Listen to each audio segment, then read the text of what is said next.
Hey everyone, Jacob Howard here, and sorry to say this, but when you fly, sooner or later you're going to have a crash. But what do you do if you can't find your down drone? Here are a few tips to try and prevent that. Beepers.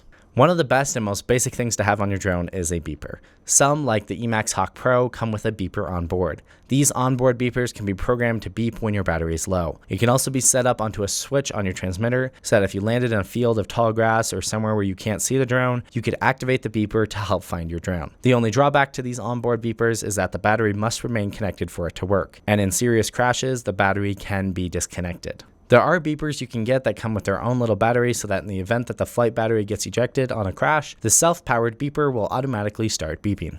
Signal finder functions. If you don't have a beeper or are too far away to hear it, there is another technique that can help you locate what direction to start looking. If you still have a little bit of video signal, you can use the patch antenna on your goggles as a direction finder. First, take the omnidirectional antenna off your goggles, leaving only the patch. Then simply cup your hands around the patch antenna, leaving the front open. This helps stop reception on the sides of the patch and will make it more directional. Then, while looking through your goggles, turn your body around until you get the strongest signal. Your drone will be in the direction of the strongest signal. You can repeat this process until you get within earshot of your beeper. Some more expensive goggles will have a built-in feature that will do the same thing.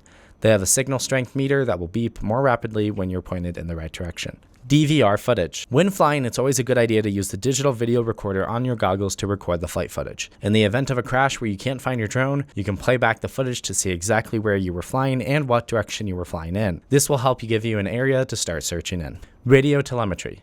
If you have GPS installed on your drone and a receiver that can do telemetry, you can set up your radio to display GPS data. So as long as your controller can still pick up a signal from your drone, it can display the exact or last known position of your drone. These work best on a long-range system like TBS Crossfire or the FrSky R9. And in the worst case scenario, it's a good idea to have your name and phone number on your drone somewhere, just in case you are totally unable to find it. Someone else might find it later and be able to return it to you.